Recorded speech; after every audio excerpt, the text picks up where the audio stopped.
Hi everyone, welcome to Suman channel. I'm Madhavi Reddy, I'm certified financial planner. So ఇప్పుడు అందరూ అడిగేది ఒకటే question అండి. Markets are peak, markets are historic highs of 60,000 and every day it is reaching new records and it is breaking the same మన కొత్త రికార్డ్స్ని అది మనం reach అవుతూ అది పైకి వెళ్తూ ఉంటుంది, మార్కెట్ వెళ్తుంది. సో ఇంత అందరూ కూడా ఓవర్ వాల్యూడ్ అయ్యింది, market valuations are very high ఉన్నాయి. సో ఇలాంటప్పుడు మార్కెట్లోకి ఎంటర్ అవ్వడం కరెక్టేనా, ఇలాంటప్పుడు ఎలాంటి స్టాక్స్ తీసుకోవాలి, సో వాట్ ఈస్ ద మనకి పారామీటర్ ఏమై ఉంటే బాగుంటుంది అనేది అందరూ అడిగే క్వశ్చన్ అండి. So here I'm giving 2 fundamental ratios అండి. పెగ్ రేషియో అనేది ఒకటి ఉంటుంది. సో ఈ పెగ్ రేషియో అంటే మనకి ఏంటంటే ప్రైస్ ఎర్నింగ్ గ్రోత్ రేషియో అంటారు. సో దాని ఫార్ములా కూడా మనకి పిఈ బై గ్రోత్ రేట్ అండి, this is the formula. So ఈ పెగ్ రేషియో మనం ఏంటంటే లైక్ దానికి ఒక పారామీటర్ ఉంటుందండి. ఏదైతే పెగ్ రేషియో మనకి బై అబౌవ్ 1 ఉంటే దాన్ని ఓవర్ వాల్యూడ్ అని, బిలో 1 ఉంటే అది అండర్ వాల్యూడ్ అని, ఈక్వల్ టు 1 ఉంటే అది ఫెయిర్ వాల్యూ అనండి. సో మీరు గూగుల్లో మీరు ఏదైనా స్టాక్ మీరు తీసుకునేటప్పుడు ఒక్కసారి ఈ పెగ్ రేషియోని మీరు ఫైండ్ అవుట్ చేయండి. ఆ పెగ్ రేషియో కానీ 1కి మించి ఉంటే, అంటే 1 పాయింట్కి మించి ఉంటే అది ఓవర్ వాల్యూడ్ అనుకోండి. అంతకన్నా 1 కన్నా తక్కువ ఉంటే దాన్ని under valued, and equal to 1 ఉంటే అది fair value. So I'll give you some examples అండి. సో ఓవర్ వాల్యూడ్లో మనం చూసుకుంటే peg ratio Reliance 2.03, HDFC 1.42, Motilal financials అనేది 1.35. అంటే ఆ పెగ్ రేషియో అనేది మనకి ఎక్కువ ఉంది, 1 కన్నా ఎక్కువ ఉంది, అంటే అది కొంచెం ఓవర్ వాల్యూడ్ అన్నట్టుగా. సో అండర్ వాల్యూడ్ అంటే మనకి 1 కన్నా తక్కువ ఉండే స్టాక్స్ సన్ టీవీ 0.85, బీపీసీజీ 0.85, ఓఎన్జీసీ 0.54, ఇలాంటి కొన్ని స్టాక్స్ ఉంటాయండి. అంటే మీరు ఏదైనా స్టాక్ తీసుకుంటే ఒకసారి పెగ్ రేషియో అబోవ్ 1 ఉందా, బిలో 1 ఉందా అని చెక్ చేసుకోవడానికి I'm just giving 1 example. And fair value ACC cement అయితే 1, అండ్ అంబుజా సిమెంట్ కూడా ఒకటే ఉంటుంది, peg ratio 1, and MGL is also is 1. So ఇలా మీరు ఒకసారి ఆ రేషియోని మీరు చెక్ చేసుకోండి. సో సెకండ్ వన్ అందరూ రెగ్యులర్గా చూసేది పిఈ రేషియో అండి. బట్ ఆ పిఈ రేషియోని మనము అండర్ వాల్యూడా ఓవర్ వాల్యూడా అనేది, అంటే తక్కువ ఉంటే పిఈ ఎంత తక్కువ ఉంటే అది అంత మంచి స్టాకు, లేకపోతే పిఈ ఎంత ఎక్కువ ఉంటే అంత ఓవర్ వాల్యూడ్ అని కాకుండా మనము ఒక పారామీటర్ ఉంటుందండి, అంటే ఇండస్ట్రీ పిఈ ఉంటుంది. సో మీరు ఈ ఇండస్ట్రీ పిఈ తీసుకున్నారనుకోండి, మీరు తీసుకునే ఆ పర్టికులర్ స్టాక్, ఎగ్జాంపుల్ మీరు ఒక బ్యాంకింగ్ స్టాక్ తీసుకున్నారనుకోండి, ఆ బ్యాంకింగ్ ఇండస్ట్రీ పిఈతో కంపేర్ చేయండి.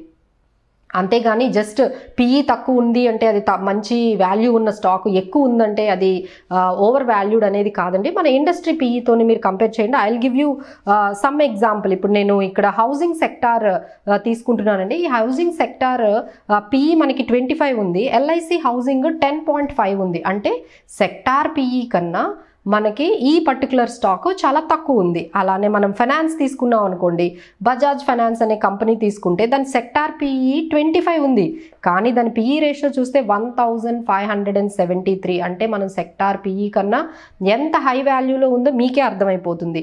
అలానే ఐటీ తీసుకున్నారనుకోండి, ఐటీ సెక్టార్ పిఈ మనకి 38 ఉంటే ఇన్ఫోసిస్ 39 ఉంది. It's a very good, like it's a fair, అంటే ఇండస్ట్రీ పిఈకి ఈక్వల్గా ఉంది.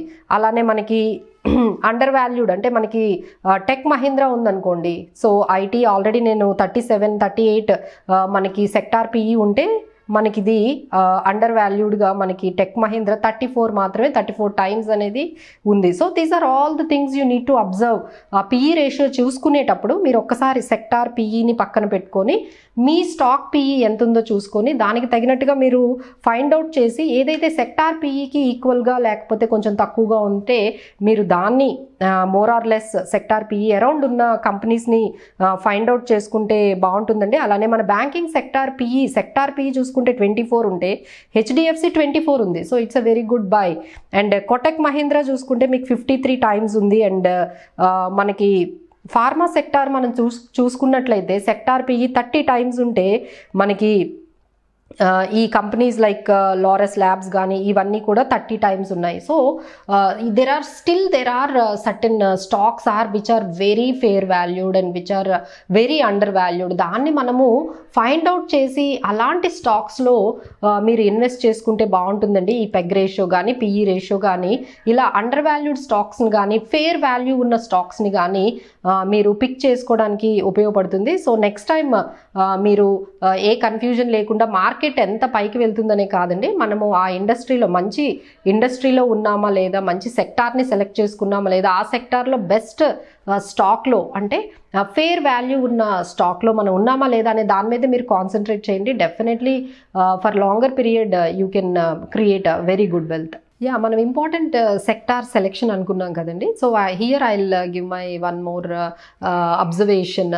సో ఎప్పుడైతే మనకి ఈ కోవిడ్ థర్డ్ వేవ్ అనేది ఇంకా రాదు, దాదాపుగా కోవిడ్ కేసెస్ అనేది గ్రాడ్యువల్గా ఆల్ ఓవర్ ఇండియాలోనే మనకి 20,000 లోయర్ అండ్ లోయర్ అవుతున్నాయి. వ్యాక్సినేషన్ క్రోర్స్లో మనకి ఎవ్రీడే అది వ్యాక్సినేషన్ డ్రైవ్ అనేది జరుగుతుంది. సో ఎకనామిక్ యాక్టివిటీస్ అన్నీ పెరుగుతున్నాయి. సో ఇమ్మీడియట్గా ఏ స్టాక్స్ బాగా పెరుగుతున్నాయి అంటే ఎప్పుడైతే ఈ కోవిడ్ టైంలో ఒక 1.5 year నుంచి బాగా సఫర్ అయిన స్టాక్స్ ఏదైతే ఉన్నాయో అవి ఇప్పుడు కొంచెం లైమ్ లైట్లోకి వస్తాయండి. ఎగ్జాంపుల్ నేను సినిమా స్టాక్స్ ఉన్నాయనుకోండి. So now they are about అంటే అన్ని స్టేట్స్లో కూడా ఈ సినిమా థియేటర్స్ని ఓపెన్ చేయడము, మేబీ నెక్స్ట్ 2 monthsలో you can see lot of crowds in the theatres. So ఇలాంటప్పుడు మనం అలాంటి స్టాక్స్లోకి వెళ్ళొచ్చండి. లైక్ ఐనాక్స్ కానీ, పీవీఆర్స్ లిమిటెడ్ కానీ, UFO movies limited, GV films limited, ఇలాంటి కొన్ని cinema stocks related, movie stocks related మనకి స్టాక్ మార్కెట్లో లిస్ట్ అయి ఉన్నాయి. ఒకసారి అబ్జర్వ్ చేయండి.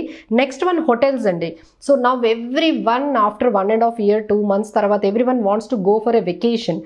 సో ఇలాంటప్పుడు మనకి హోటల్స్ బిజినెస్ ఏదైతే బాగా మనకి ఒక 1.5 year నుంచి ఏదైతే బాగా దెబ్బతిన్నదో ఇప్పుడు ఆ హోటల్ స్టాక్స్ అనేది మళ్ళీ లైమ్ లైట్లోకి వచ్చే అవకాశం ఉందండి. సో అందులో బెస్ట్ హోటల్స్ మనం తీసుకుంటే తాజ్ కానీ, lemon tree, we have IHCL, Chalet and Club Mahindra. So ఇలాంటి హోటల్ స్టాక్స్ని కూడా మీరు ఒక్కసారి అబ్జర్వ్ చేయండి. And then reality stocks. So almost 1.5 year నుంచి ఈ రియాలిటీ అంటే ఇన్ఫ్రాస్ట్రక్చర్ అనేది కొంచెం యాక్టివిటీస్ అనేవి కొంచెం బాగా ఆగిపోయాయి. Now it has started again picking up in the reality. మళ్ళీ యాక్టివిటీస్ అనేవి ఈ ఇన్ఫ్రాస్ట్రక్చర్ యాక్టివిటీస్ మళ్ళీ పెరిగాయండి. ఇందులో మనం గోద్రేజ్ ప్రాపర్టీస్ కానీ, Oberoi reality, DLF, Sunteck reality, Indiabulls, Shobha developers, Brigade, Prestige, Phoenix mills, so ఇలాంటి మీరు చూడొచ్చండి. అండ్ మనకి ఎయిర్లైన్స్ కూడా అగైన్ వీ హ్యావ్ స్టార్టెడ్ 90% కెపాసిటీతో now airlines have started. So ఇందులో మీరు ఇండిగో, స్పైస్ జెట్ ఇలాంటి కంపెనీస్ని మీరు సెలెక్ట్ చేయండి. ఒక్కసారి ఈ థీమ్ని చూడండి. అన్లాక్ తర్వాత మనకి ఎలాంటి సెక్టార్స్ అంటే బాగా ఒక 2 years నుంచి బాగా సఫర్ అయిన సెక్టార్స్ ఇప్పుడు కొంచెం లైమ్ లైట్లోకి వచ్చేవి ఏమైనా ఉంటే మీరు డెఫినెట్గా అబ్జర్వ్ చేసి వాటిని మీరు మీ పోర్ట్ఫోలియోలో మీరు యాడ్ చేసుకోవచ్చు.